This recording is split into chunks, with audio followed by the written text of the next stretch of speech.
Good morning, Michael. Well, good. Why does it always look like you're having all kinds of issues in the green room? Because I am. And it's Rumble. I'm telling you, Rumble, something has happened, and Rumble is going to make me go a little whack-a-do. Now, wasn't that Bongino's network he sold? Didn't he kind of start that or something? No, I thought that was True Social. I think he was in with the guys that started True Social, and then somebody else bought him out. What? I said Truth is Trump, isn't it? Well, yeah, it is now, but I think that was what happened. But anyway, it doesn't matter. The point of the matter is that Rumble will not let me write anything in the live chat. So for those of you who are on Rumble this morning, good morning. Can you please write something in the chat to see if it works? I may not be able to answer, but I'm just asking, say hi or something so that I know what's going on, because I'm a little irritated. Never ends. Well, it's, stupid technology and all of that. So what's up with you this morning, Michael? Well, it's another happy day in paradise. I'm not even going to talk about the normal economic stuff because I don't even want to waste any of our time. But the market is kind of hitting all-time high, just like I said it would, and it's going to keep going like that until we have a reversal and some treasuries and people start selling off some debt. But other than that, just keep being rich on paper. Rocking right along. Yeah, keep being rich on paper. Yeah, riding the gas fumes. Okay, so what do you want to talk about this morning? Well, we need to talk about current events, I guess, but specifically, we need to talk about the flag situation at Edmond North. Yeah. 100%. Yeah. So what's going on at Edmond North? Since I don't have kids there, why don't you tell me what's going on? Why don't you tell everybody what's going on? Well, it's been all over the news, nationwide, international, even I think even Sky News made a reporter called it. Really? About Sky News? Oh yeah.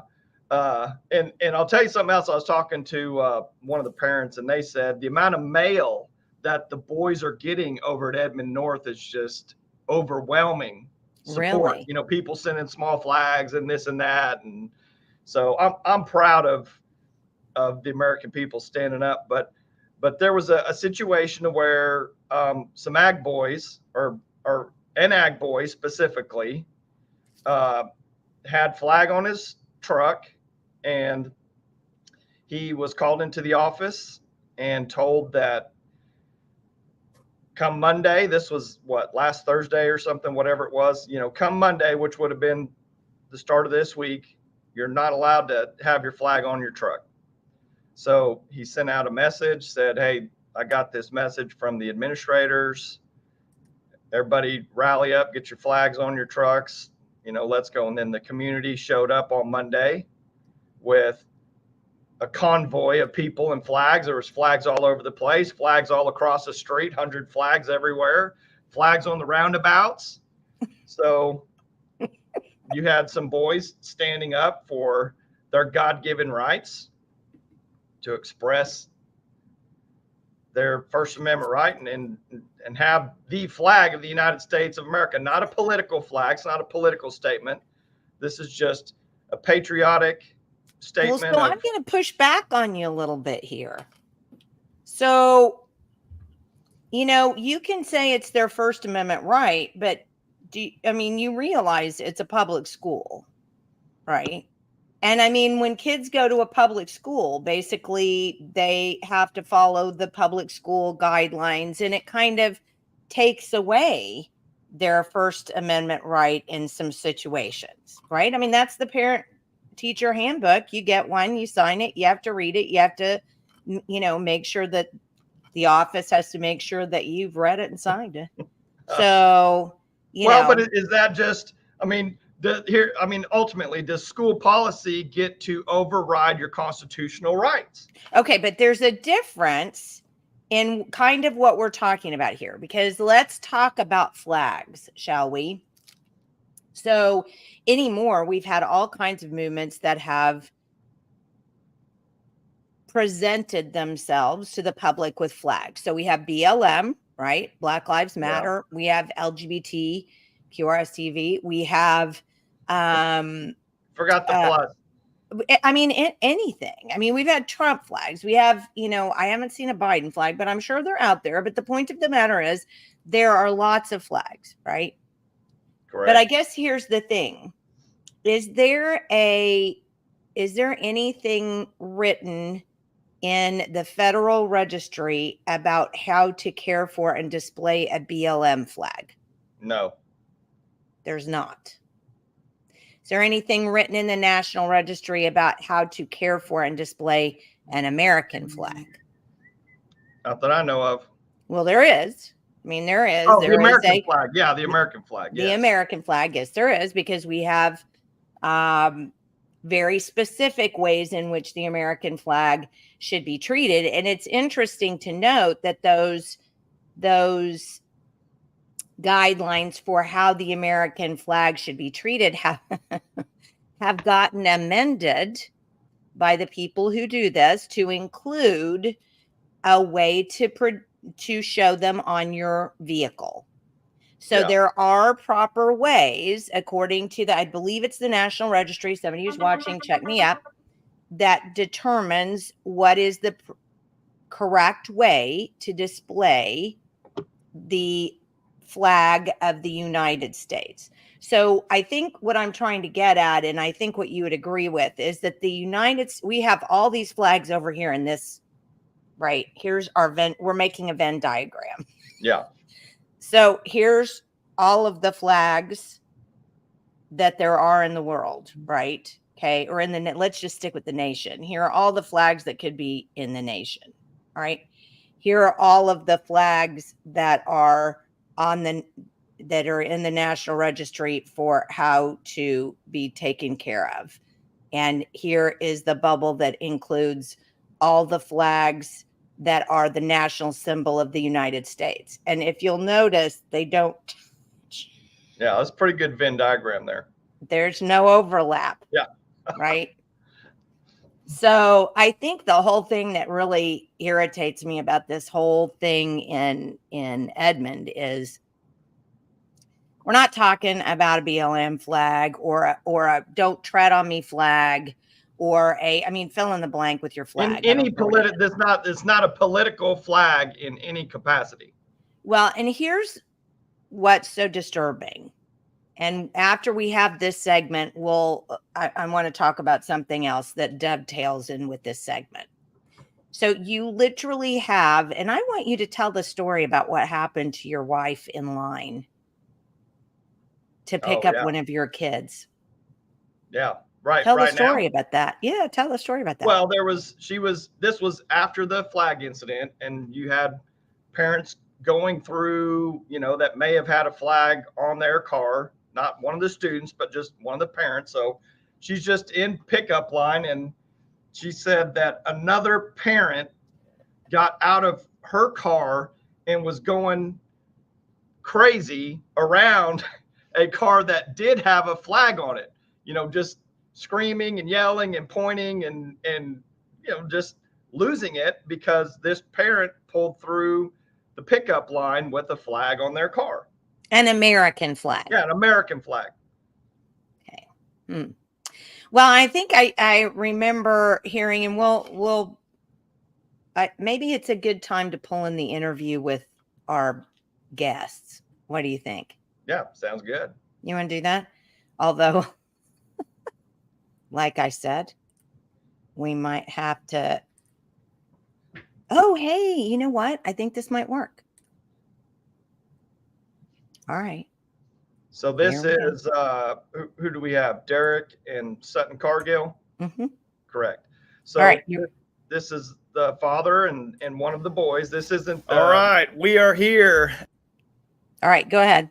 Oh well, Sutton was one of the supporting boys that immediately when the call went out to go, get a flag, let's go. We went straight home at lunchtime, got a flag, put it on his truck, showed up to the call for his peer there at school. Okay. All right. All right. We are here in a tape session with a father and a son in the Edmond North flag. I'll call it a debacle because that's pretty much, I think, Jenny, what it's turned out to be. I mean, it was a nothing incident that literally, I think Edmond Public Schools, maybe the administrators of North is who actually made it into a big issue. But we've got Derek and Sutton Cargill here. And first of all, Sutton, I just want to say thank you so much for standing up for yourself, standing up for your peers, your friends, and defending your rights, your God-given rights to fly the American flag. So, and your freedom of speech. So I'm proud of you. And we'll just kind of go. Just want you to give us the background of kind of how all this transpired and came about in the first place. So my friend Caleb Horst was called into the office and told that his flag was offensive to some people and he was not going to be allowed to fly it past Monday. He after that class, me and all my friends, we see each other in the hallway after that hour. I believe it was second hour. And he told me what had happened, and me and 5 other boys got together and decided we're going to try to start a little movement. We had no clue it was going to end up this big, but we decided we want to do a little movement. We all put it out in our Snapchat stories talking about how everybody should fly flags, support our country, and it all just grew from there. Yeah. Well, first of all, I want to backtrack for 1 second. So all we've heard from the mainstream news and all these other places, this is a possible safety issue. This is, some other, the spin has been in every direction except that this flag is possibly offensive to other people, or maybe someone complained about offensive. But I just want to clarify, when what you heard is when Caleb came in, they literally said this flag, it wasn't a safety issue. They didn't say, hey, Caleb, we want to work with you, because I'm going to play a little bit of parent devil's advocate. It's not like the administrators said, hey, Caleb, I think your flag, may cause a safety issue. Let's figure out how we can safely fly that flag on campus on your truck. It was none of that. It was strictly, hey, this could be offensive, so we don't want to go there. Yeah, it was. She said that it was offensive, and recently they've been trying to push it as how they've always said it was safety, but they said it was offensive to some people. I think they're realizing that they've messed up and are trying to pull back their words and change it into something different. 100%. That's what adults do. When people get it. Yeah. Yeah. Well, Derek, what's your take on this with kind of what's happened to your son? Has there been any kind of communication between you and the school, or, what's kind of happening there? So we're kind of in standstill. So Sutton was called to the office, and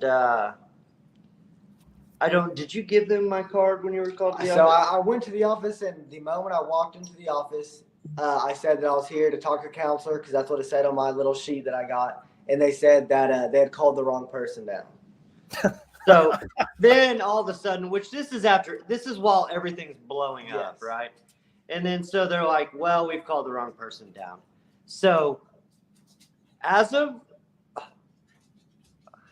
can I word this? as of right now, we're kind of at a standstill of what's going to happen. I'm sure there's going to be talks in the future, I guess is the most proper way to say this. I would love to come back once those take place and discuss what is said in those. But so as of right now, that we're just kind of in a standstill. Well, I want to ask Caleb a question. So, Caleb, This do is you think Sutton. he? Sutton. Hey, Sutton, I'm sorry. Can I Sutton. cut in real fast? Is this going to be Yeah, horrible?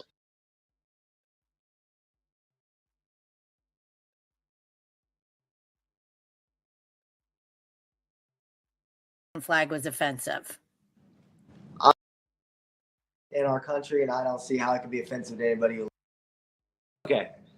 Okay, so let me ask you this then, Sutton. Is the American flag offensive to you? Not at all. It unites everybody in our country, and I don't see how it could be offensive to anybody who lives here. So, why do you suppose anybody would even say the American flag was offensive? I really, I don't know. I think people try their hardest to, like, kind of villainate. I don't know the right word for it. America. They look for all the bad in America, even though I think that we live pretty good lives in our country and we are given all the rights that we deserve. Very well said. Yeah.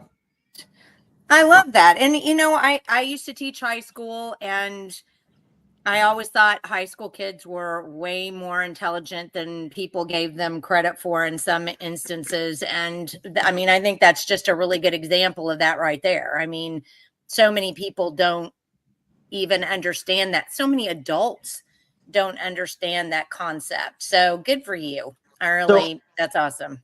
And good for you, Dad. I'll say this.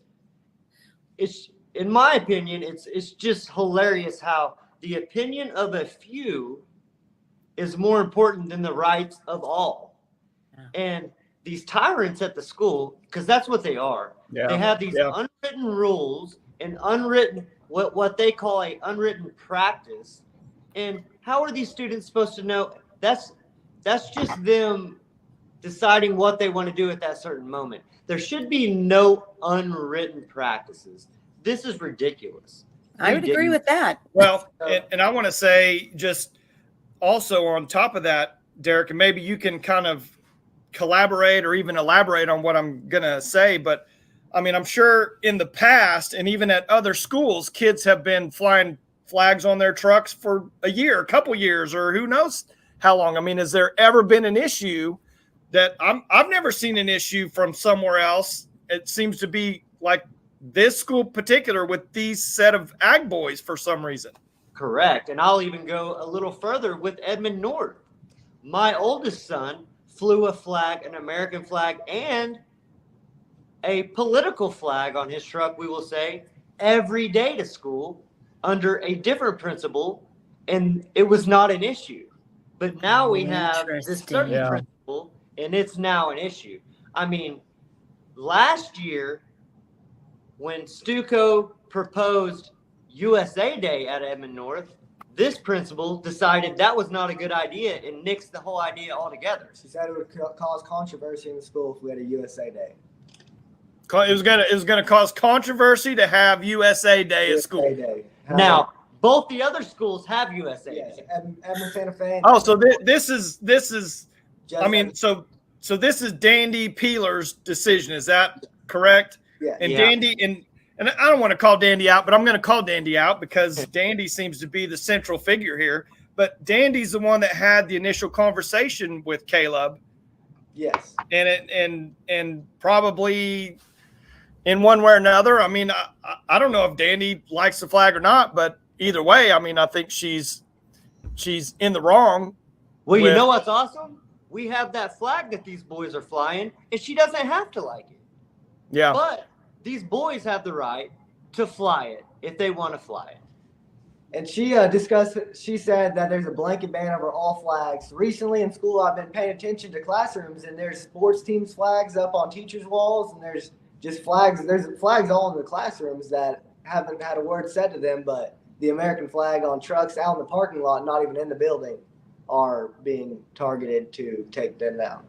Yeah. Well, just so you know, I've made multiple requests into the school when a parent would notify me when there was an LGBTQ flag or something in a classroom. And at that time, the administrators and the teachers, they didn't have any problem with any of that stuff. Well, Well, that's fascinating. I will say this. We had a parent night Tuesday night, and all the teachers were super nice for some reason. At the open house. Well, Sutton, how did it make you feel when you came to school on Monday and Tuesday, or really probably Monday more than anything, and you see the flag parade outside, all the flags out there in the field, all the people, the citizens out there backing you guys up, and there's probably a pretty good amount of students that were on your side also. How'd that make you feel? Yeah, it felt really good to me and all of my closer friends who kind of started the movement, just to see all the support we're getting. Whenever we started it, we expected to get a couple people, just kind of get our word out there. We never expected it to go this far, and we're very grateful that we've had all this help and support throughout our movement. Yeah. Well, I truly believe there's a lot more of us behind you than on the other side opposed to that. And I just can't thank you enough for standing up, because it's like I told my daughter, I was like, I wish I was in high school right now. I mean, this would be like just bells ringing everywhere. Just let's go.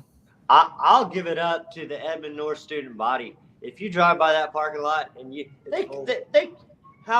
there's no way they can do anything now. There's so many flags in that parking lot. There's students who have came up and on like all the grass patches and everything, they've bought the little American flags and they've stuck them all in the grass around the roundabout and everything. And they're just, when we showed up Monday, we saw all that and all the support, and throughout all the grades, not even just our grade, like even freshmen who can't drive were having American flags in their little backpacks. And it was just amazing to see all the support through all the diversity of people. Yeah. Wow. Now we saw. That's awesome. I don't know if I sent you that video, Jenny. I think I did, where someone had videotaped the young man that was walking through school, maybe handing out flags, and maybe the vice principal or someone took those flags away. Yes. Did anything ever happen to him? Did they get those flags back? One of my closer friends took that video, and the kid bought, I think it was 50 of the little American flags, and as people were walking to school, he was handing them out. One of the administrators went and took them all from him, and my friend was getting the video, and another administrator told him that it was illegal to film inside of the building. That's why the video stopped. He got called over, and an administrator told him it was illegal to film inside the building. And he's illegal. Wow. I told him, you're a minor. Don't worry about illegality. It's hysterical. It's illegal to film in the school. Yeah. There's Wow. TikToks made all day in that school hallway. I guarantee you. Yeah. That's so stupid. Yeah. Oh But my goodness. Tyrants far as like we the know- tyrant, though. As far as we know, he didn't get in any actual trouble. He got called to the office and a talking to, but I don't think it went anywhere past that. Yeah. Well, Well, anything else? yeah. Anything else you guys want to let us know about? You want other people to know about? My main point in all of this is I just want to say how proud I am of the boys. It takes someone to have a backbone to stand up to tyrants, and these boys have done it. And, being teenagers, as we all have been, when you only hear the negatives and not the positives, they can scroll through their social media and see hundreds of positives, but they see that one negative and it gets them down, but they don't let it keep them down long. And that I'll leave it up to him to say what he's going to do, because this whole thing has ultimately been up to him. I told him, if you want to keep going, keep going. If you don't, I understand. You're a teenage boy. You have all this media attention on you and all of this scrutiny upon you. And he's told me that he wants to keep going, even. Good for you. Yeah. Good for And you, I son. truly feel bad for Caleb. I mean, I just get a portion of it. Caleb has to deal with all of it. He'll be at stoplights and people are screaming and cussing him out. I mean, I just Yeah. think that we're minors and there's full grown adults over like screaming at us for just this is a small like it's not a small issue, but it's a small movement and people are yelling at minors over it, and he doesn't really deserve any of that just for trying to stand up for his country. That's another thing I do want to say. These boys are minors. There's nothing political about these boys. Can't even vote. So all of these naysayers, and I hope some of them are watching this, because there is nothing. These boys have no skin in the game. They're just proud to be an American. And as all teenagers are defiant, especially when someone wants to be tyrannical with them. And you know what? I'll say the school administration, if they would have just kept their mouth shut, this probably would have all gone away. But they had to say something, and these boys are like, oh, yeah? Well, we'll show you. And that's exactly how I was when I was a teenager. I'm sure y'all were the same way. And I'm proud of all of them for just standing up and having a backbone and saying, you know what? This is something worth fighting for, and they're going for it, and I'm proud of them. Well, I think, our First Amendment rights are just going down the toilet in the country where our whole way of life is based on the First Amendment. And I think that, you guys understood that is a big, huge deal. It's not just about the flag. I mean, the flag is the ancillary issue. Yeah. The issue is we don't like what you're doing and want you to stop. And that is, I'm just sick to hear that there are adults that are cussing out kids over this. And where do we live? That's insanity. And around the school, it's mostly support, but I've heard some people saying that our movement is silly, and it might be silly to them, but me thinking from my perspective, I have 2 younger sisters, and if I'm losing this little thing right here, what are they gonna not have? Yeah, that's right. In these Edmond schools. Yeah. Man, that's a really great way of thinking about it. Yeah. Yeah, because people are silly. It's a small thing. We just need to give it up. But I think if we give up now, what else are we going to lose? Yeah, 100%, Sutton. If we keep giving up all these little things, because they think this is a little thing, well, pretty soon we don't have anything left. Yeah. So I'm with you 100%. And we've already given up a lot of little things. Yeah, we have. There's no doubt about that. Well, so yeah. I can't thank you enough. I know Jenny can't thank you enough. Both you guys coming on here. One more round of applause. Oh yeah, we're very proud of you, and trust me, there's no censorship here. Everything you say will be how you say it. That's what's going out online. We're not gonna we're not gonna defend one way or another. We're gonna tell it exactly how it is. Perfect. Yep. Well, that's all the right, way guys. it needs to be told. That is. What? Did I miss something? Wow. Oh. Say that again, Derek. I said that's the way it needs to be told. So yeah. Good. All right. Well, thanks for being with us, guys. We really appreciate it. Thank you all. Yes, thank you guys. Thanks. Wow. Well. Okay. The first thing I noticed though is how many colors do you have that T-shirt in? I got it in every color. It's what matters. Freedom.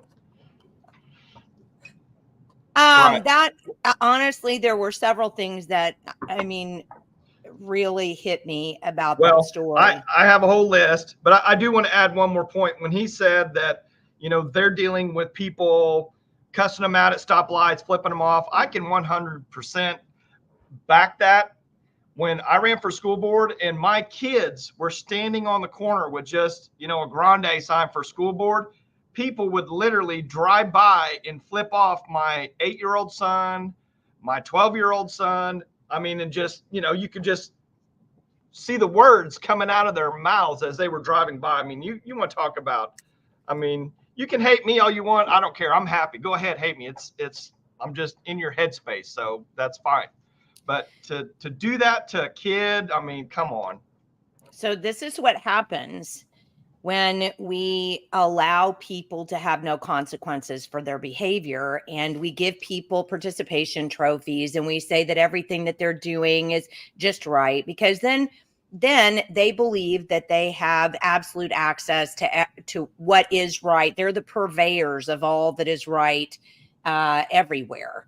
And so what ends up happening is these adults, they don't know how to control themselves. I mean, they're emotional animals now who believe that everything that comes out of their mouth is 100% correct. So they feel justified. They feel vilified, or I mean, they feel justified for being able to, flip off a kid or yell at him at a stop sign or whatever, because who would say anything against that? We've spent all this time telling these morons that they're 100% right about everything, and they have walls of participation trophies to show that.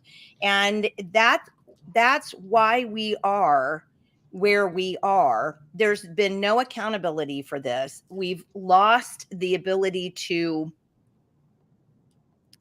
have a discussion about anything with people who are so overly emotional because they can't have a discussion.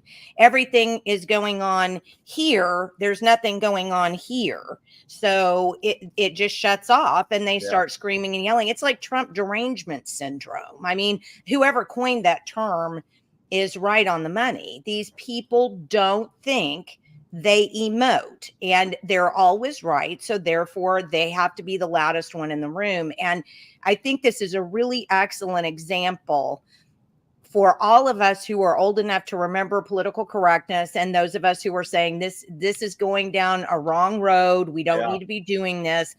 Now, here's what you have. The chickens have come home to roost. Those of you who thought this was such a great idea, it's now sitting in your lap.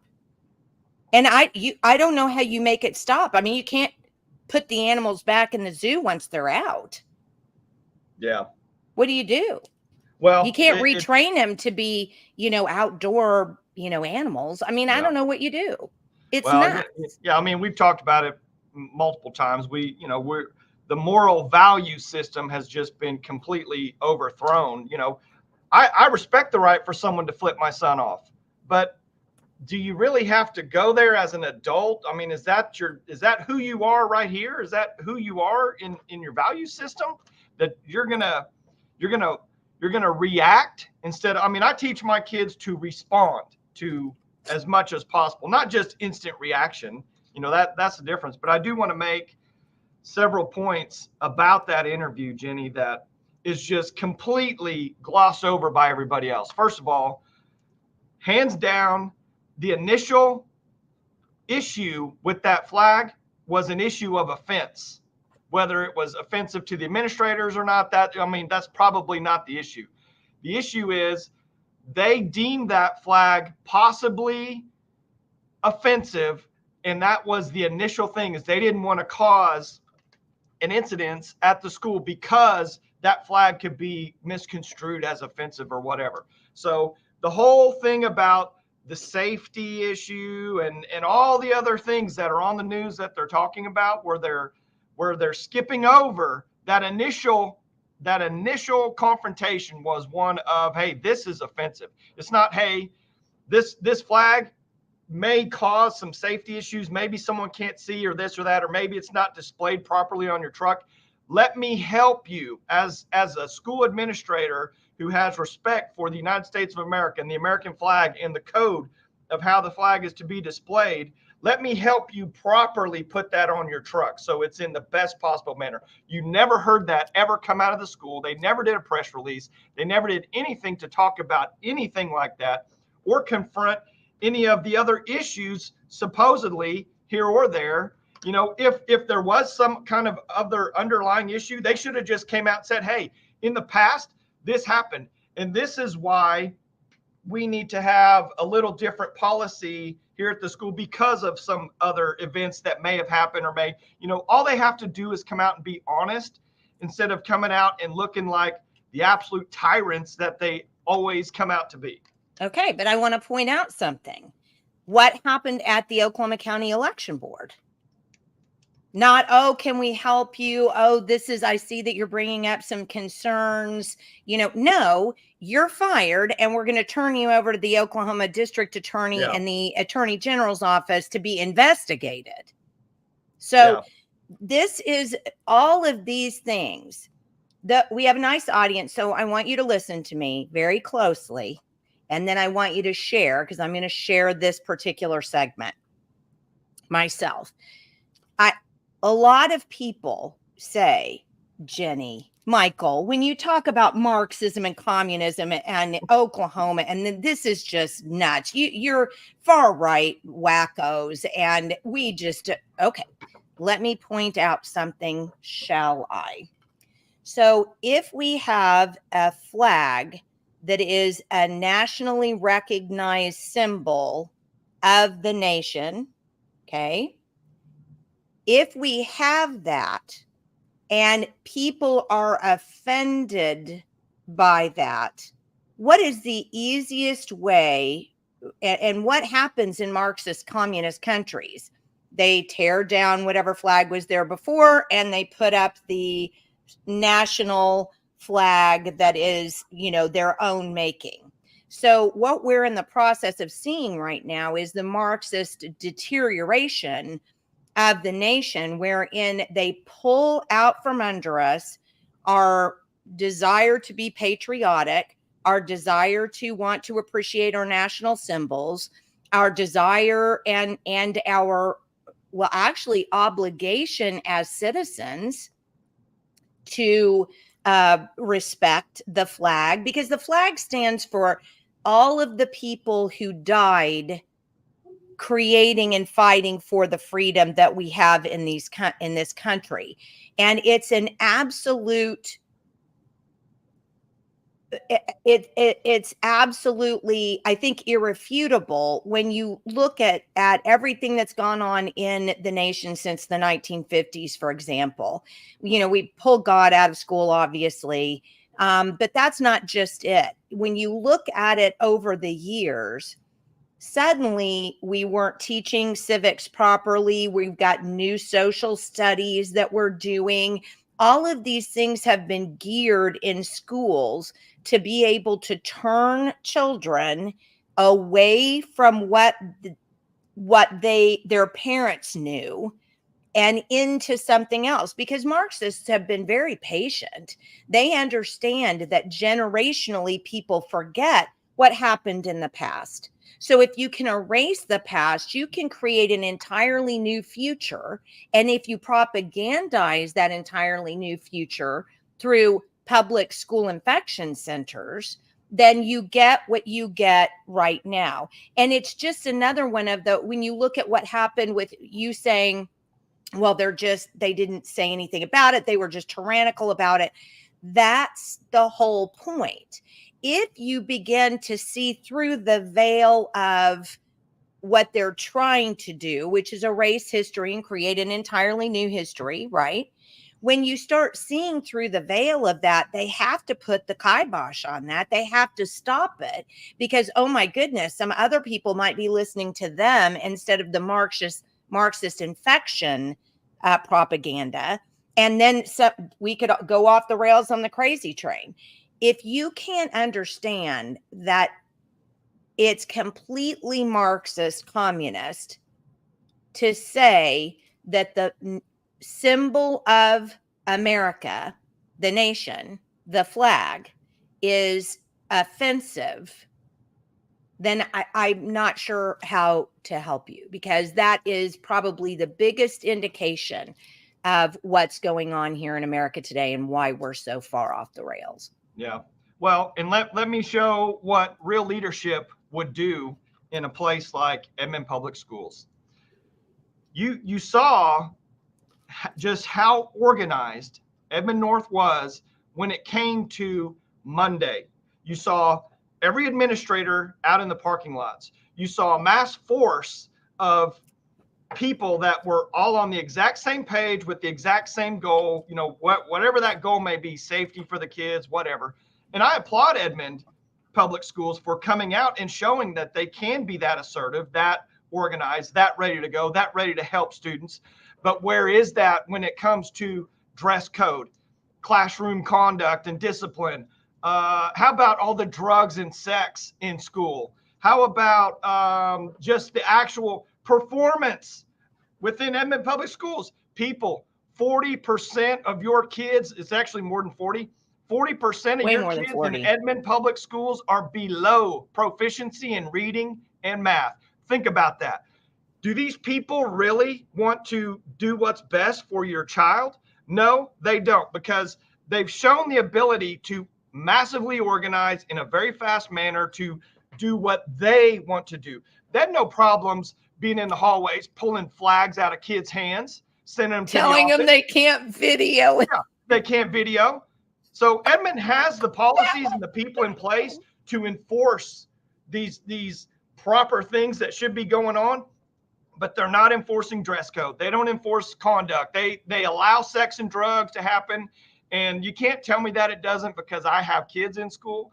I see the videos, I see all the stuff, and it's mind blowing that they're going to go half tilt against a kid with an American flag on his truck in the parking lot, yet they're going to let all this other stuff slide. That is 100% leadership, from the lowest level leaders within each one of those schools, all the way up to Angela Grunwald, all the way up to the board. You haven't seen a single statement from a single board member coming out to support these kids in one way or another in any fashion. They don't even know, these board members don't know anything. And it's just it's a cheerleader camp. Literally, the school boards are a cheerleader camp for government control, period. Yep. But that's what, I mean, we've always said that. But, that's kind of another example of Marxist infiltration, this high idea of selective rule following, right? So yeah, we have these rules, but I'm just going to selectively choose for people to follow those rules or not follow those rules. We have that all over the United States today. It's not anything new, but you definitely see that even when back in the day when I had my kids in public school for 15 minutes, you did totally see that. My kid would come home and say, I just got written up for earrings. That how come, and this was true too. How come the Hispanic students are allowed to wear giant hoop earrings? And I got written up for these little hoop earrings that I wore. I actually went to the principal of the school one time and talked to her about this. And she had the temerity to tell me that they were Hispanic. And that was part of their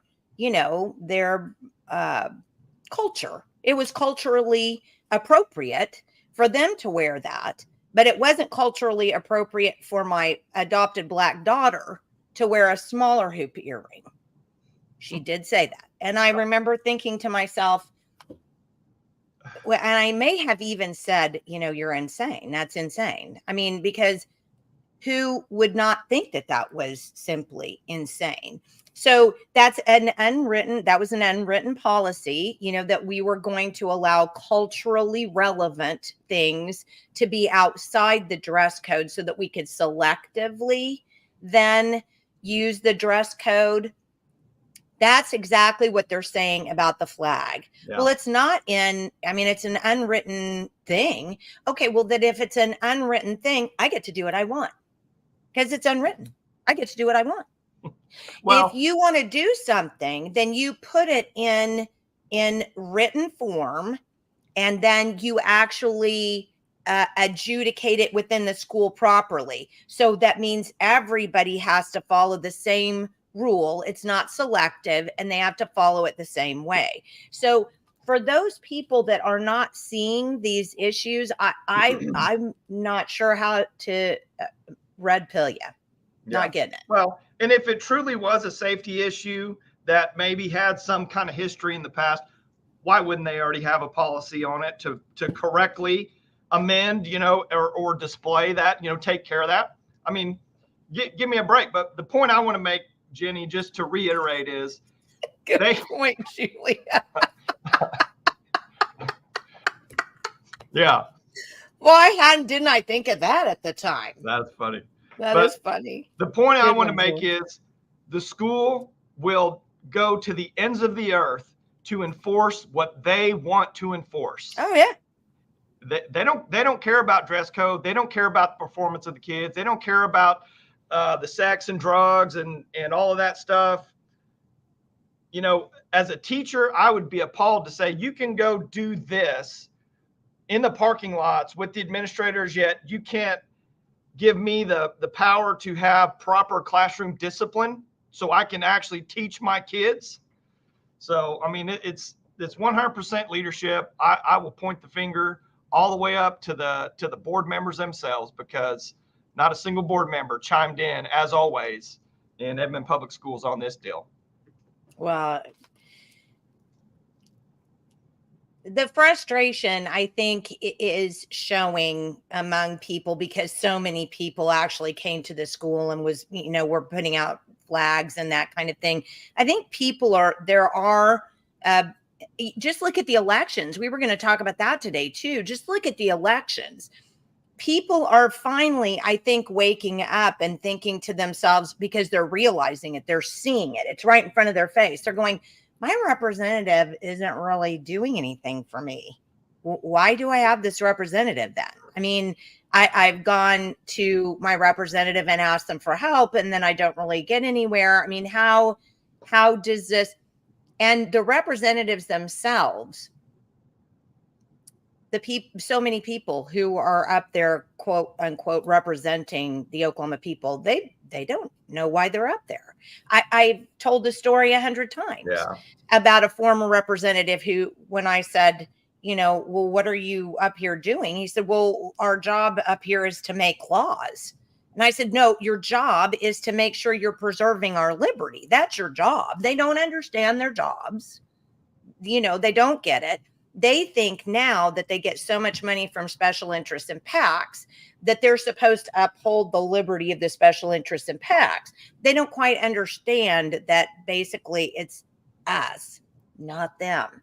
And I think these elections actually kind of, I was going to say woke some people up, but I don't think that that's true. I think it just made them angry because they didn't get what they wanted. And so I fear that there's going to be a backlash, like there was in 14 or 16, when Representative Kennedy got together a bunch of people in PACs and got out all the conservatives, but I think won.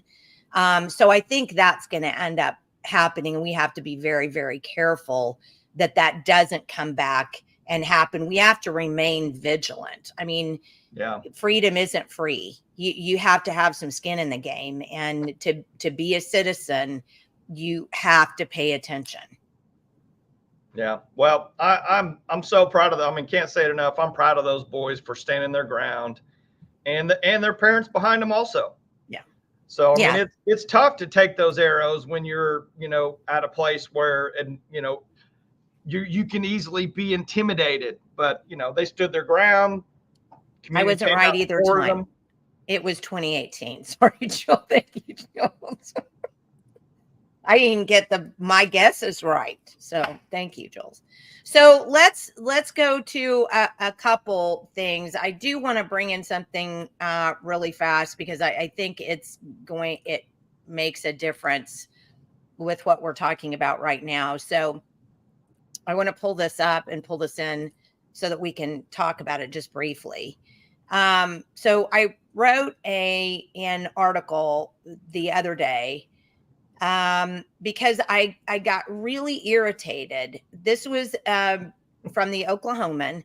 Election losses by high-ranking Republicans are reshaping Oklahoma's legislature. Well, then when you go down and you read the very first paragraph, for the second time in as many months, a high-powered Republican member of the Oklahoma legislature crashed and burned on election night, an indication that infighting among the GOP is increasing and the party's far-right wing is now a major voice in state elections. So I'm curious, Michael, are you far-right? No, not at all. Do you know what far-right even is? Well, I mean, I guess it depends on whose definition we're actually looking at. Well, and that's a curiosity for me. So what is far right? Yeah, I don't know. I guess someone that actually is ultra conservative, maybe. I don't know. Well, and I can't even figure out what ultra conservative is. So I wrote this article. Basically, Governor Stitt calls us political animals. The Oklahoma calls us far right wing, who really are Jim Shaw supporters.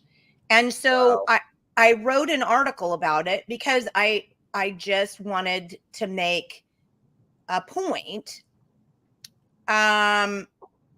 So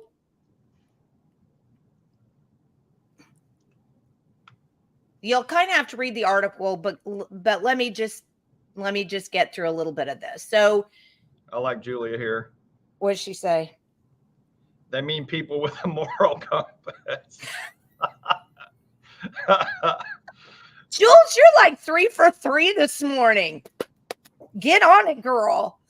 Okay, so basically, I'll just escape this, the whole thing, but I'd like for you to read it. It's up on the blog. It's the last thing up there. And basically what I did was compare and contrast Jim Shaw and Kevin Wallace, and including, what Kevin Wallace did, like doxing Jim Shaw, showing a picture of his home from Google Earth with his actual address on it.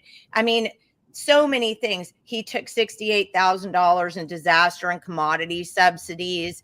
He spent $440,000 in the pre-runoff. There was an article that came out that basically talked about the fact that he had a construction company, and guess what? It mainly got government it only got government jobs.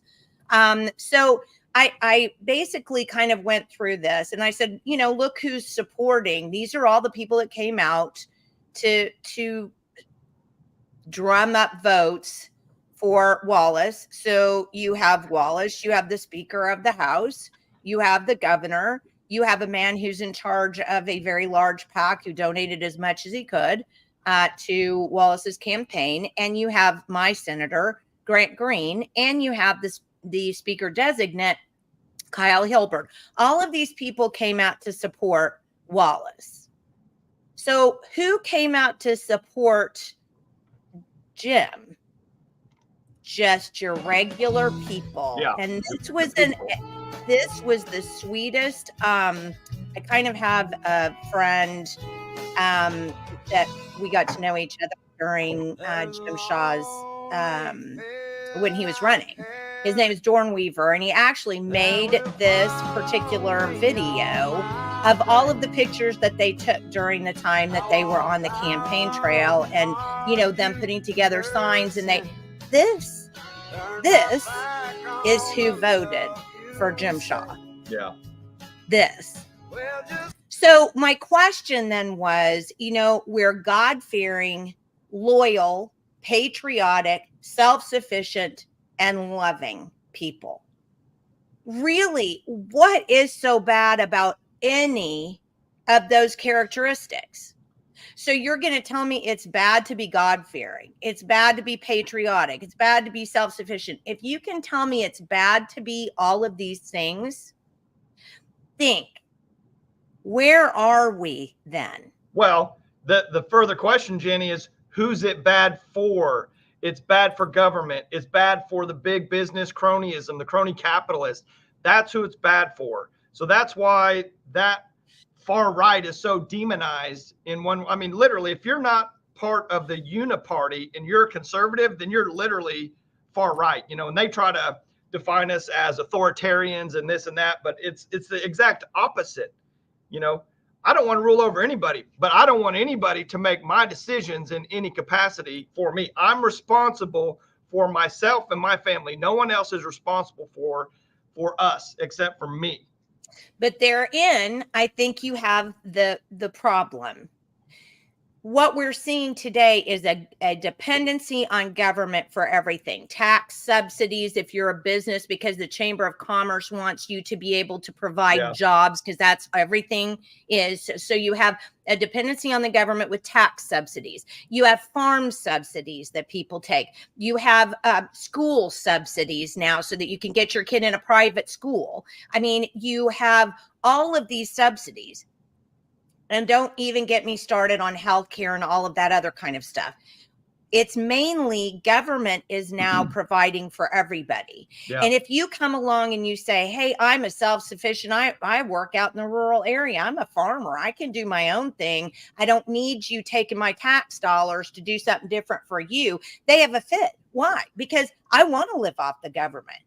They want to live off the government. Yeah. And if we come in and say, hey, we would rather just be self-sufficient, why don't you leave us alone? We're far right. So people who just want to be self-sufficient and left alone to do their own thing are far right. And it's exactly what you said, Michael. It's because we are crowbar in the cogs of their machines to be able to steal money from taxpayers so that they can use that money to redistribute wealth, however it is, mainly to big business, because that's what we're seeing in all these elections. We're seeing so many PACs, so many special interests donate to these people. Why?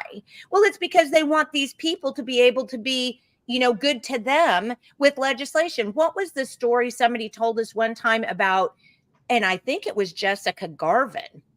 And it was somebody who was telling me a story about, and Julie's making another good point. Students are promised to be paid more with government training and government loans, and we're going to get rid of your government loans. I mean, that's exactly right. I mean, so when you think about it, I had a good comment and I lost. I was going a little wacko there. Something about Garvin, whatever. Oh, yes. Whatever. So somebody told me that they were Jessica Garvin was their senator, and they were standing in front of her talking about a bill that they didn't want. It may have been the WHO bill. It may have been the WHO bill. It may have been one of the girls that was fighting that. I don't remember. But basically, they told the story of Jessica Garvin literally saying in front of them, well, we can't do that because the hospital association doesn't want it. God. Oh my God. So, okay, the hospital association doesn't want it. Now you're representing the hospital association. I'm the one you're supposed to be representing. How's that working? Where do we get off the track here? So it just makes me so frustrated, and I don't know how you fix it. I mean, we can fix it, Jenny. We can fix it really easily. We've already fixed it on this show multiple times. You literally, you do not allow, or you allow only a certain percentage of what these lawmakers get in contributions has to come from inside their district. If whatever you raise inside your district, then you can have 10% or 20% outside your district. That will solve it, because you know what? Now these people will be beholden to their constituents, that voted for them, that put them there, rather than, we know all these politicians are bought and paid for. Yeah, Julie's right, 100%. Yeah. So, and you're exactly right. But, I did want to make it a point about that. So Greg McCourtney, who was the designated pro tem, was voted out. We have Wallace, who was the House Appropriations and Budget Chair, who was voted out. I just wanted to make the point. So Wallace spent over $400,000 just in the runoff. That's not even the primary. That's the runoff. And so much of it was dark money and, special interests and that kind of stuff. But the point of the matter is, and this is the point I want to make, if we are an active citizen, if we're doing what we're supposed to be doing, if we're paying attention to what the government is doing to us instead of for us, if we find good candidates and we get behind those candidates, we win. Yeah. We beat the dark money. We beat those special interest groups. We beat all of those people, because do you know that in HD 32, I went back to look at the stats, only 1% of the registered voters in that district voted in that runoff. So think about that. People who were active and involved, who believed in the candidate that they were supporting, won. That's a huge thing. People right now who are watching who have been kind of sad and frustrated and I just can't affect anything, I think I'm going to quit. You should look at these wins, these big wins. Jessica Garvin, Kendall Sacchieri won that district. Yeah. She got booted out too. So think about this. Don't lose hope. Don't lose hope. The thing that you need to do is to take this knowledge that we've learned from this primary and runoff season and go forward with that, realizing that if we stay engaged, if we stay involved, if we watch what we're doing, if we work together like neighbors should, we win. Yeah. And they can call us far right. They can do whatever. But I think the thing that we need to do from now on is say, what's far right? What is that? I really want to know. So you're saying that being patriotic is far right? Being Yes. responsible Yeah. is far right. Yeah.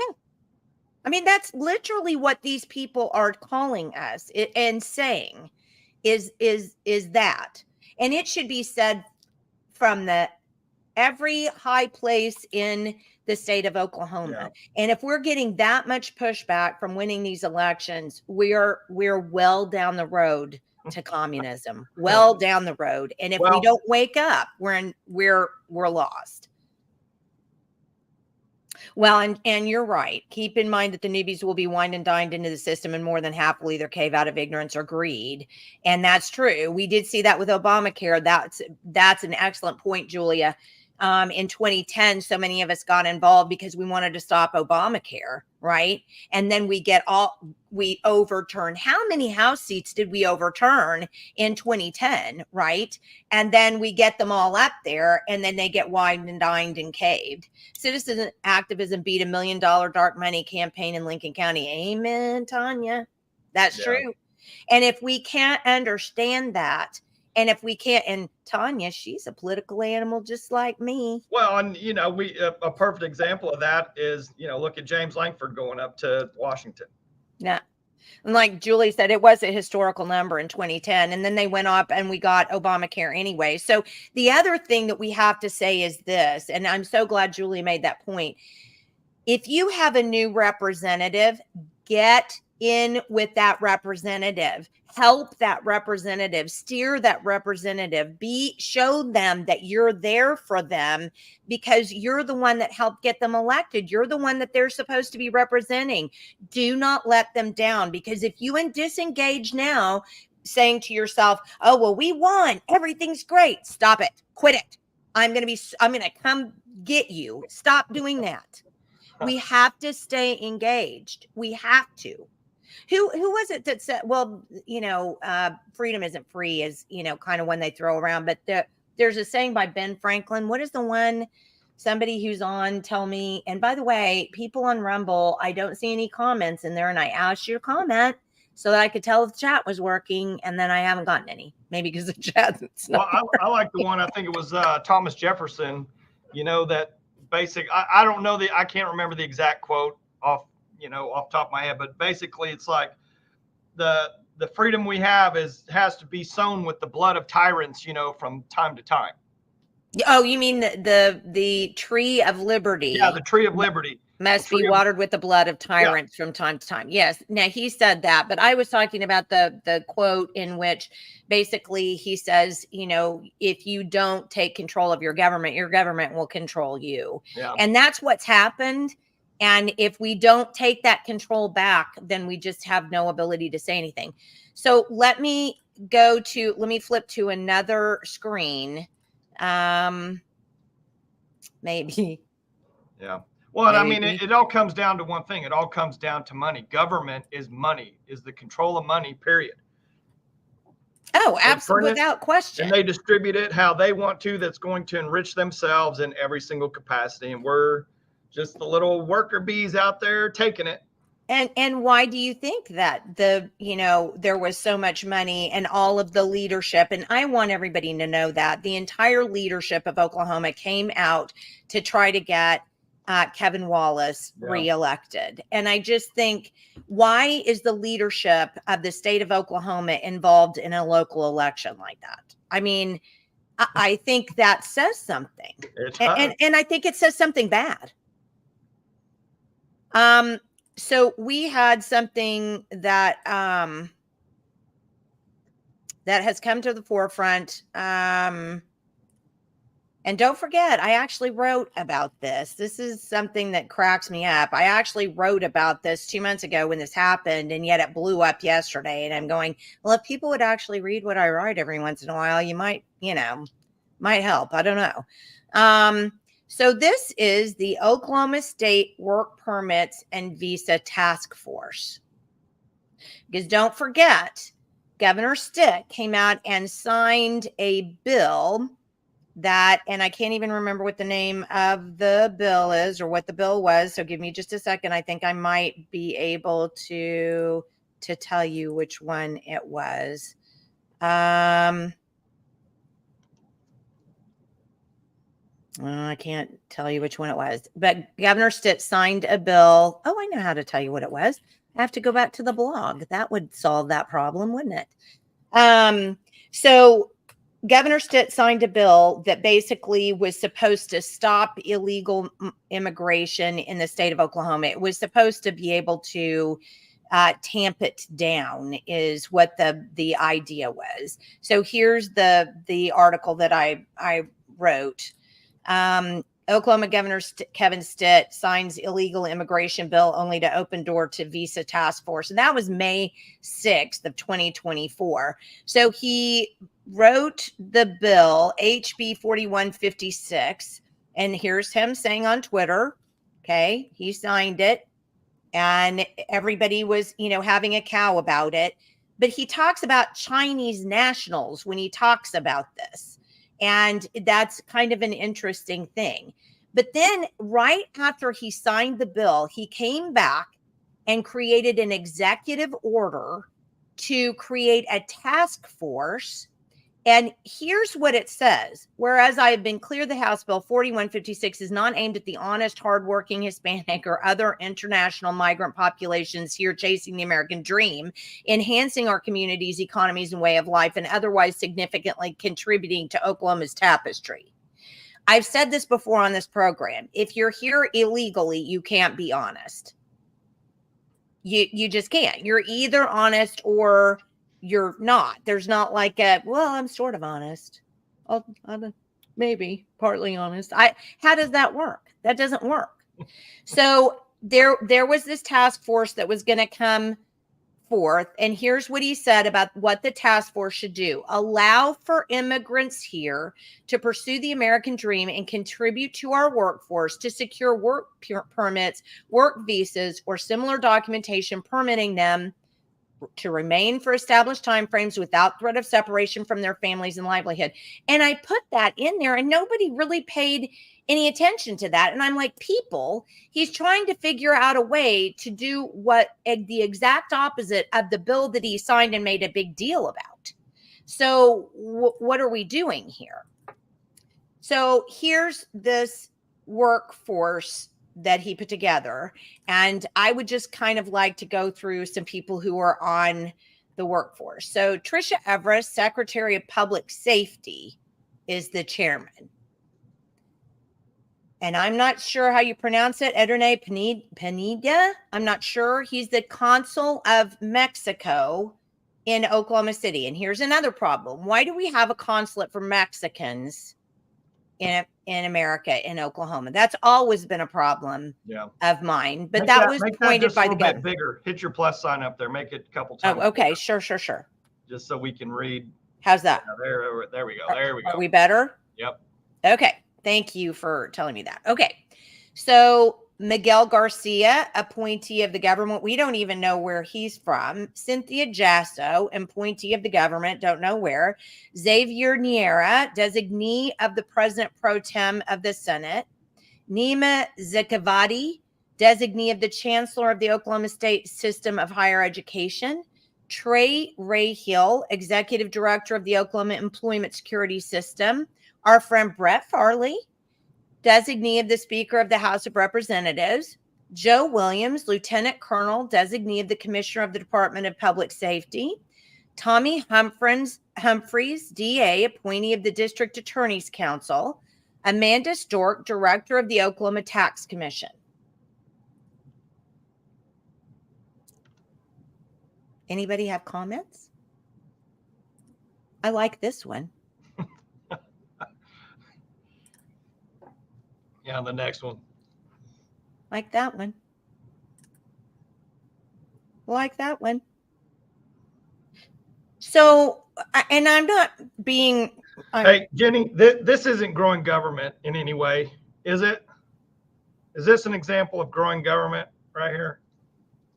Well, let's talk about what they did, and then maybe we can answer your question. So here was the original executive order. Okay, it's all in here. Now here's what they want to do. And here's where we need to listen. Hello, people. This task force recommends creating an Office of New Oklahomans to promote interagency coordination and collaboration on issues impacting non-citizens in state and federal government. You want to talk about offended? I'm offended. And I'll explain to you why. So I adopted 2 daughters from Zambia, Africa. We don't have and still don't have, we didn't when I adopted them decades ago, did not have a consulate in Zambia that had an adoption agreement with Oklahoma. So I spent tens of thousands of dollars, mainly greasing palms in Zambia, to get those girls over here legally, and spent tens of thousands more in bills that were stacked up from, immigration and, getting them an adoption attorney over here and all this kind of stuff. Isn't that weird? I actually spent a whole lot of my own money to make sure that the people that I brought over became actual citizens. Isn't that odd? Yeah, it actually is. I mean, I think that might be a little weird. So this offends me beyond the ability to be reasonable. I mean, I'm not even reasonable about it. This governor should quit. He should step down for even allowing a task force to be created in the first place. But this recommendation, I'm beside myself, but let's continue. This task force recommends empowering employers, internationally trained talent, and migrant workers with the tools and information necessary to fill high-need sector jobs. Thanks, Chamber of Commerce. You're very patriotic. Let's go on. This task force recommends promoting policies which optimize efficiencies for international talent navigating credentialing processes. So basically, I heard the chairman on a video the other day talking about her job. And she was talking about her job saying, oh, we have all these people who are here illegally that are great minds and talents, and we just need to find a way to keep them here. Right. So here's another one. This task force recommends piloting innovative solutions to increase work permits and visas issued to non-citizens seeking to move and or living in Oklahoma. Here's my favorite one. Are you ready for this one?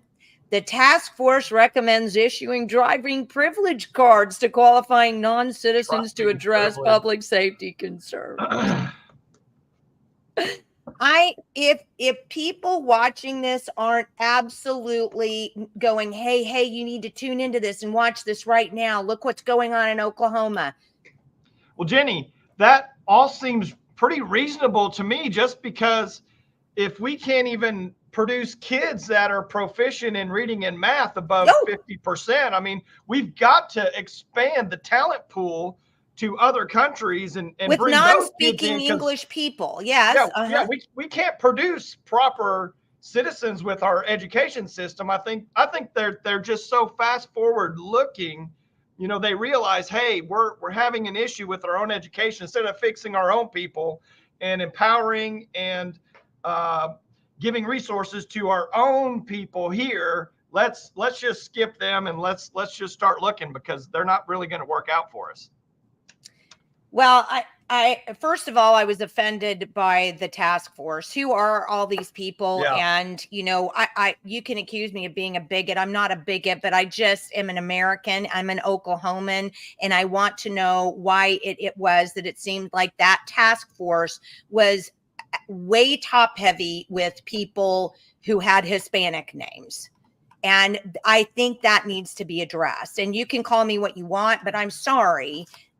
There's a problem with that. And the Mexican consul, that's a problem for me. We're not Mexico. We're Oklahoma. We have ways to become Oklahomans and American citizens. I'm a person who went through that on behalf of my children. So you can say all you want that the Biden administration isn't doing enough to help illegals become legal. But here's the problem. When you let 400 million of them through in, every day, of course that system is not going to work. Am I against immigration? Absolutely not. I have 2 daughters to prove that that's a big falsity. And it's another one that to prove the falsity of the fact that I'm a bigot. What I want people to follow the dadgum law. And I don't want us saying, well, just because the Biden administration is doing something, we're going to grow government, create something totally different, and create our own laws outside of what there already is. And I'll make a point here too. I'm all for the 10th Amendment. Everybody who knows me knows that. I am completely for the 10th Amendment. But here's the problem.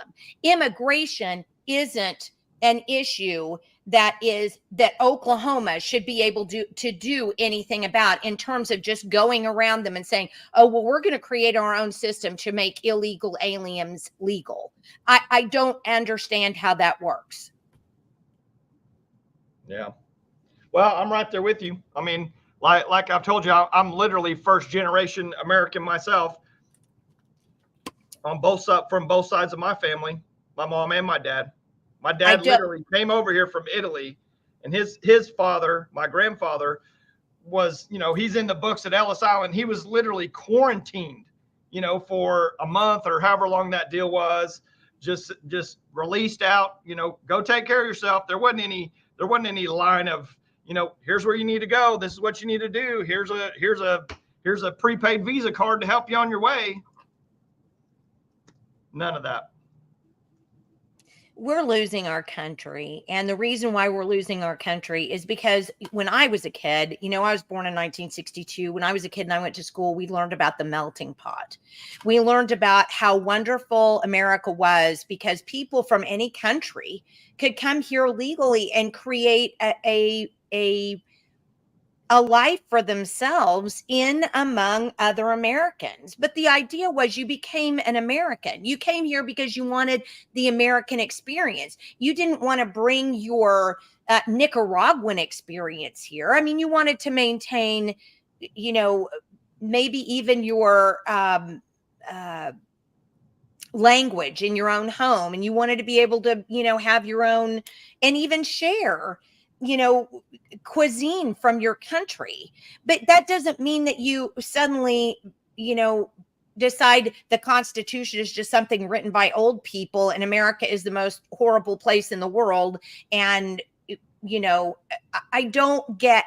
The only way that we could have gotten here is through Marxist propaganda. Because when you look at the way the founders did it, the melting pot, hey, you're welcome to come over here. We open our arms to you. Come over here.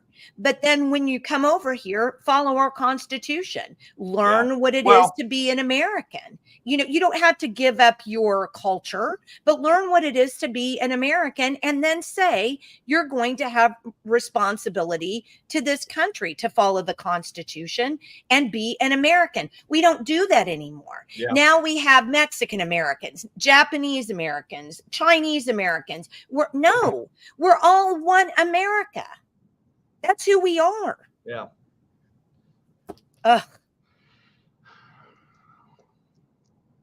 I'm very cross about this, and there's something that we have to do something about. I think the real this is not okay.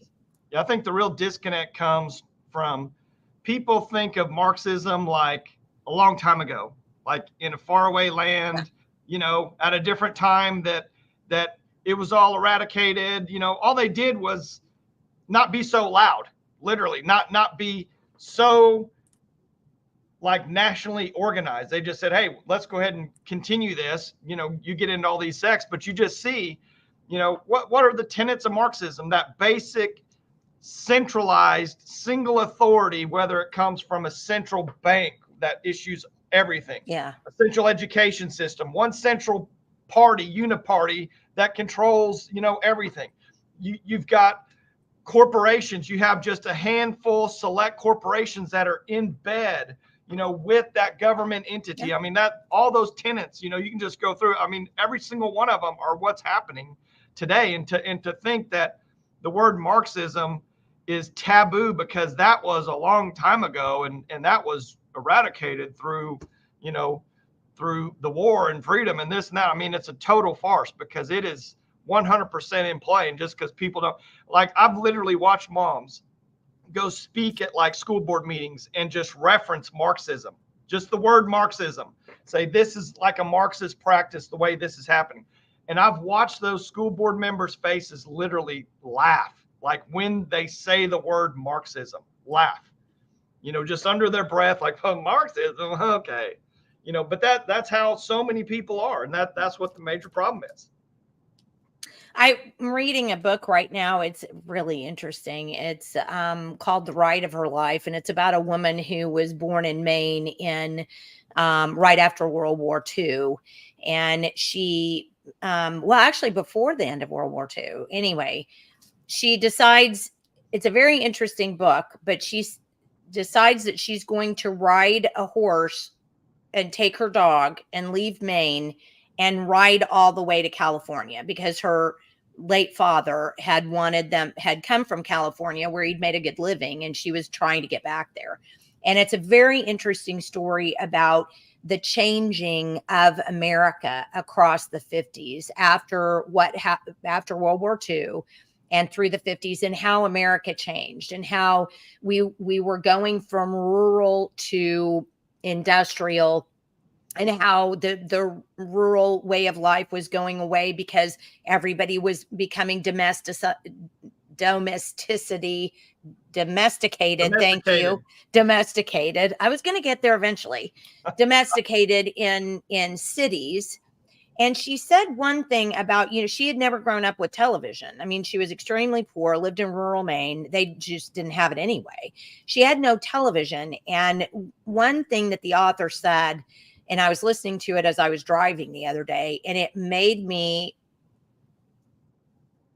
I was kind of shocked. I'd never thought about this before.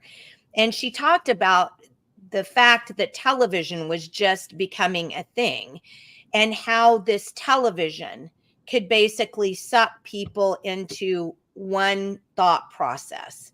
And she was talking about the fact that a lot of journalists had come out and taken interest in this, lady who's my age, with a dog riding on a horse all the way to California, and how the narrative was becoming one thing. And it just fascinated because I thought, oh my gosh, that's exactly what's happened. We've been funneled into all of these onlys. Yeah. Right. Who said it? You may have said it. I don't remember if it was in the comments or you had said it. It's all the one everything that becomes one world government, one world thought process, one world. Well, Julia said that just a minute ago also. Okay. All right. But yeah, I mean, that's what it is. It's, it's that utilitarian type of mindset. But, ultimately, Jenny, and I, this is how I think think Tell a vision. Never thought about that. Yeah, Julie's on fire today. The thing is, if we can't be responsible for ourselves, and this is literally just how I see the entire system. If I can't take care of myself, I can't take care of my health, my family, whatever it may be, I need some help. So now the government, even at the local level, the smallest little local level or chapter or whatever, they've got to come in and help me. If there's some kind of disaster or issue or whatever, and usually it comes out of some type of, safety disaster type of issue where there's, major catastrophe or this or that or terrorist attack or the financial collapse or whatever it may be. But, it starts out small. So as you continue up, if you can't handle like a storm surge, like a big flood or something that comes in, a 100-year flood that comes into a city, now the state's got to come in and take over. Well, let's say the state isn't really capable of doing that. Now the federal government has to come in. Well, what happens is that just keeps going up as we're escalating up. Now maybe the government really isn't. Now we need a worldwide organization, a UN type organization to really be able to maintain, and that's what they tried to do with COVID. And we saw that 3 years later, as they're trying to come in and say that the WHO gets to dictate policy here in Oklahoma. So if you don't wake up and realize that it's just an escalation up the ladder, as we can't take responsibility and take care of ourselves, that's what it ultimately comes down to. Is they're going to keep going until they finally get the events of whatever it is to have that grip, inside our own local, all the way down to our own local politics, to tell us when we can go to the store, what we can buy, what we can do, where we can go, what we can read, what we can see. I mean, that's on the horizon. Like China. Like the Chinese I used to think people. it was insane that could ever happen here. It's not. It's on the way, and technology is paving the way for that at the same time. Yes, it is. And so this is the book, and I wanted to share it with people because you're talking about self-sufficiency. And so she was 61 in 1954 is what it says here, because it talks about, oh gosh, now I've made everything smaller. I'm not sure why. So hold on a second. Okay. As she decided to embark, I think part of the reason why this story is important, and it's important to what we're talking about right now. She was 61 in 1954, and she was brought up in a time in which self-sufficiency was really a very important thing. And she was ill. That was part of the reason why she decided to take this ride. She had been exposed to TB when she was young, and now she had nodules growing back in her lungs, and they couldn't really cure it very well back in 54. I don't think they learned how to cure it as well. And back then, there was no Social Security. There was insurance, but only people who could afford it could get it. She was just kind of out of luck. And so even though she didn't attend church in this little town in Maine, the pastor came to her, and listen to this point I'm making. The pastor came to her and said, here's the thing, Annie. I know you're in real trouble, but the church has this old age home. Now, what did I say? I didn't say the government had an old age home. I didn't say a private company had an old age home. I said the church had an old age home. The people in that county contributed to the church, and the church was the one who created the old age home and allowed people who had no other means of survival in their old age for going there. Now, what do we have? I think that's the point I'm trying to make, and why this book, actually, in reading it right now, has been such an interesting thing, because it talks about how we've lost the ability to take care of ourselves. We've just lost the ability. It's been taken away from us, and we've been happy to give it up. Yeah, well, that's because of all the subsidies. And you want to, and we've talked about it multiple times. These churches, they're subsidized through tax incentives from the government one way or another. If you really want to stand your ground, you're not a nonprofit church, and you don't pay taxes and whatever. You stand your ground, and you're not beholden to the government and their tax status of you.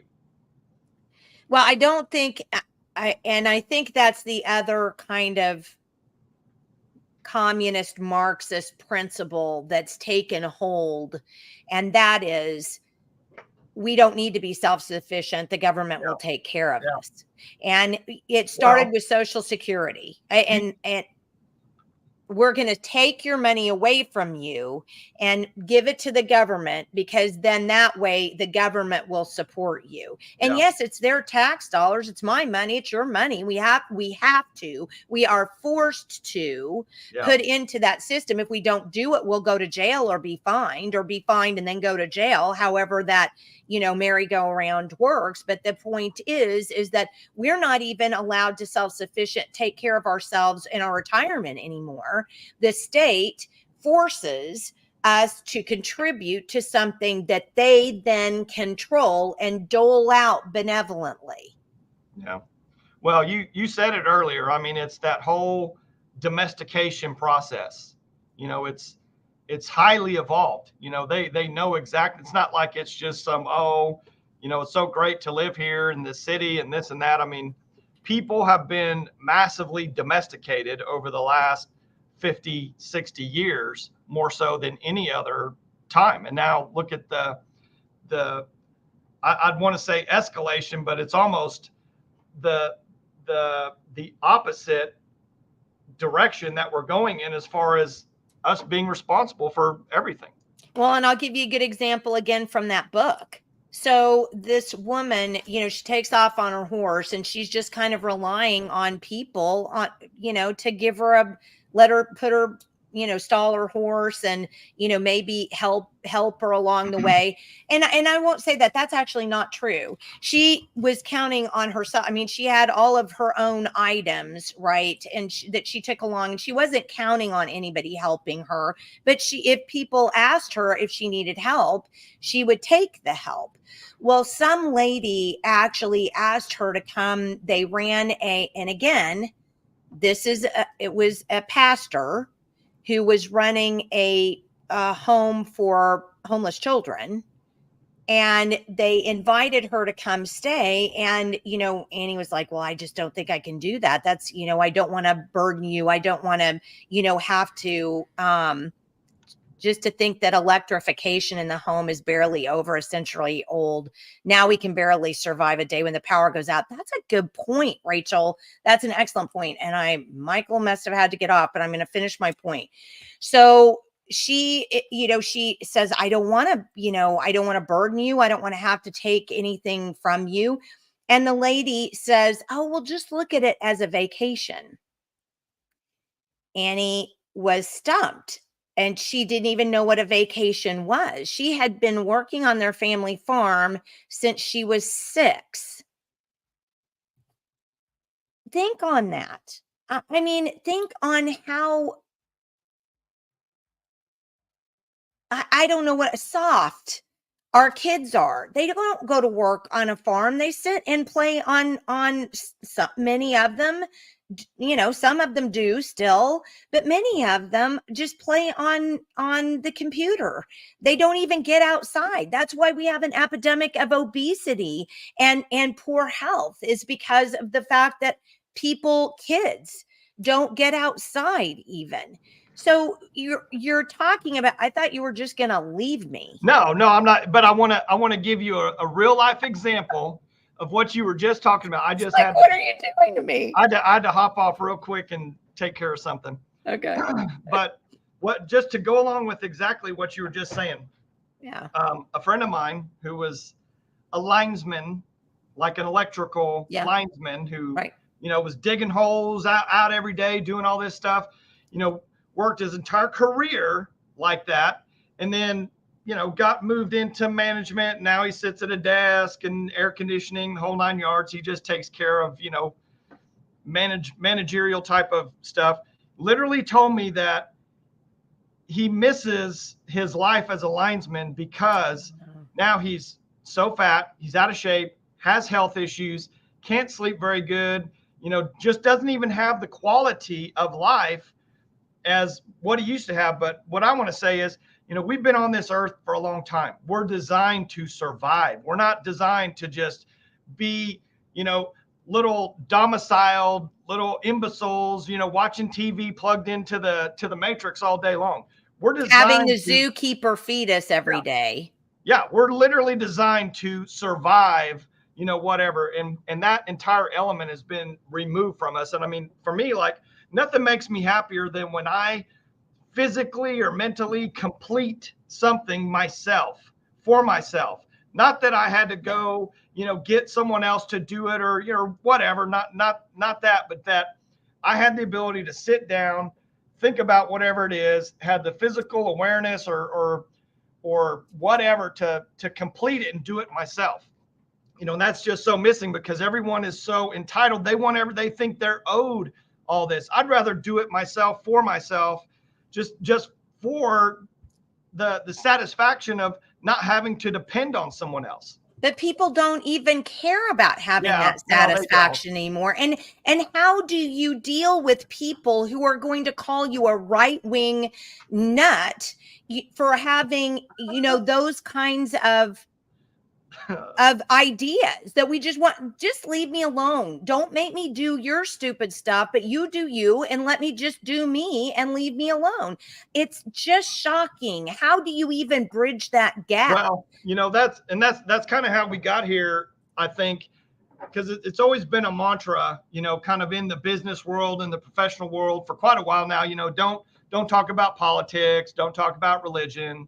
So we've had that disconnection of, I think in the past, you had a kind of a check and balance. If you did talk about politics, if like you said, if the churches were taking care of things, or, that moral slide that we have in today's time is because the churches stopped talking about politics and religion in that fashion that they're talked about now. So. Well, and I think people don't even, there's a dearth in church membership anymore. People aren't going to church anymore. And let me ask you, I don't go to church anymore. And here's part of the reason why. I mean, why would I tithe so that we're just spending money for a building? And my old church is not like this. And probably if I was going to do anything, I should probably give money to my old church, which is actually doing these things. They're opening their doors, during the week and allowing schools, private types of schools to be in. They allow people to come in the evenings for different things. But how would you like to be in a church where that didn't happen? And basically all you did was show up on Sundays, maybe Wednesday nights. Why are you just donating money to a building that you get to use twice a day? I mean, people should be donating because, hey, we're giving to, well, and that's the bottom line right there. Churches are counting on government to feed the poor. They help people get set up with government programs. Julia, once again. Yep. So if we're even going to have churches, and that's true too. I mean, yes, I hope people who watch us realize we're not trying to make blanket, there are people that don't. Yes. But part of the reason why we're talking about this stuff today is that because most of them are. Yeah. If most of them weren't, then we wouldn't be having these discussions. So, no, we're not trying to blanket everybody. I mean, there are always good people, trying to do good things everywhere. But I think what we're seeing is so much of not that, All right. Well, it's 1:37. We probably ought to get off of here because guess what it is this weekend? Labor Day. Labor Day. Anybody want to talk about what kind of a Marxist holiday Labor Day is? Well, I will wish my youngest brother, Mark, happy birthday. He was born on Labor Day. Oh. And he's, 37 years old. And he's just a beast of a guy. I mean, he is independent, smart, good-looking guy. Literally the best father ever. I mean, I'm a pretty good dad. This guy's even better than me. Oh. So happy birthday to him. He's a heck of an American. I'll say that. Oh, I love that. That's so sweet.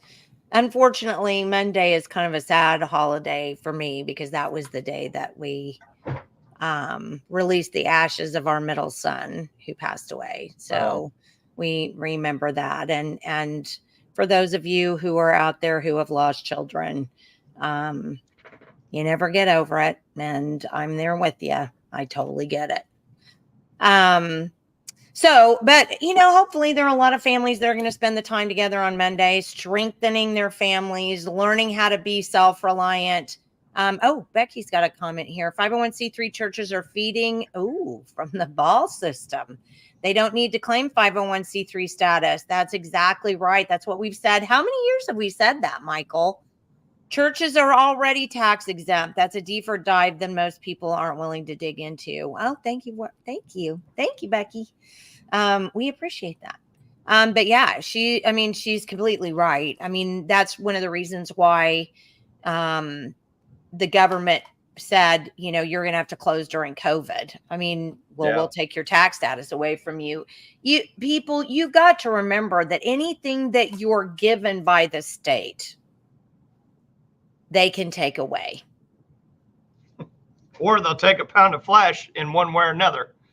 They're going to get it back. They're going to get what they want. So, all right. Is there anything else that you feel like we need to touch on? I feel like we've missed something. No, I think that's pretty good. Edmond Public Schools, the principal the superintendent, Andrew Grunwald, did just put out something in an email or something to teachers and staff or parents and staff or something. It was pretty long, but I was trying to read through there kind of as best I could on my phone, but I did see that she was saying that they're over, not their reaction, but their response to the situation kind of goes back to some, like what I kind of surmised was there was a history in the past where a student got attacked for having an American flag on his car in one way or another. So they're just trying to prevent the attacks from happening. Okay, well, you can't do. I'm sorry. Again, it's another one of those safety overrides your constitutional rights, and that doesn't. And again, maybe your constitutional right, to fly a BLM flag if you want, but not on state property. On state property, you just say, no, we're not going to do anything political or anything. The flag is not political. It's the symbol of our country. It's the national symbol. If you're offended by that, move,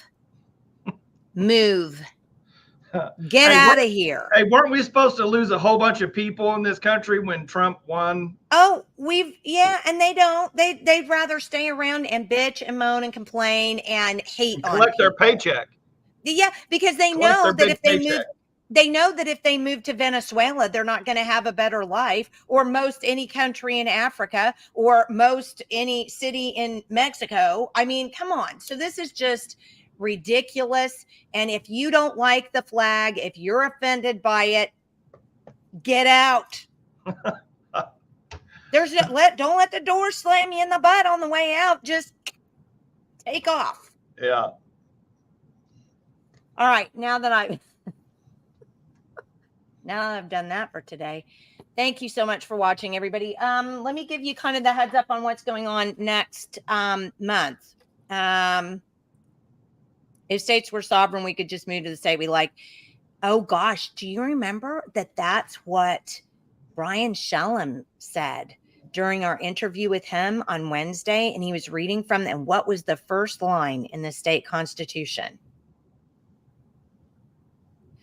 Whatever you say, federal government, we're here to do whatever you want. Wasn't that the first line in the state constitution? So I'm telling you, if we have any legislators out there who want to have some backbone, let's take that to a vote of the people and get rid of that, because that's exactly right. I mean, if we're going to somehow affirm in Oklahoma that the federal government is our big daddy, then what are we doing here? What's the point? That was not the point of the Constitution. Anyway, back to next month. I will not be here with you for two Wednesdays. So since I'm not going to be here, then you and Julianne are going to be on for the first Wednesday on the 4th. And then you and Visit are going to be together on the second Wednesday on 11th. And then I'll just set up some replays so that you guys will have, some things to watch if you haven't had a chance to go through some of, what we've done over the past almost 2 years now. Then we'll put some things up so that you can review those on those Fridays. And then coming back, we're going to have Caleb Blount, who's going to talk about auto insurance and litigation and why our auto insurance costs are going so high. On Friday the 20th, we're going to have a really interesting program on carbon capture, and we're going to have a national organization that's from Idaho and we're going to have former Congressman Steve King on. So that'll be very interesting. Then on the 25th, we're going to have a couple of ladies from Duncan who are going to talk to us about, or Grady County, I should say Grady County, who are going to talk to us about kind of what's going on in their town and some things that they're seeing. And then on Friday the 27th, we're going to have Sandra Treywick back, and she's going to talk about something you guys may not know about. There is the Biden-Harris administration, or Harris administration. I don't know. What do you say now that she's just been crowned president, is creating a corridor through our state, but other states as well, through our state, that's going to require eminent domain to produce these very long transmission lines so that we can move power from solar and windmills to the east where they need it most. So we're going to talk about that because that is bad juju, and we need to make sure that that stops. So there you go. Your rundown for what's going on September. Stick with us. Have a great weekend this weekend. Have a great Labor Day. Remind yourself that it's communist and we don't live in a communist country. And let's learn again to be patriotic and love our country where we live and work for that country. One possible error. I think you said Duncan rather than Chickasha. Oh, I did say that. Yes. No, Okay. Thank you. I just want to make sure. No, thank you for fixing that for me. You are absolutely 100% correct. That's what you're here for, to help me. Oh, well, I don't even have to help you most of the time. So you're you're just there for me.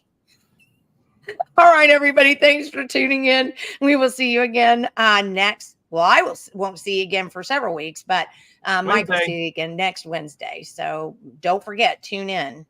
We'll talk to you soon. Thanks.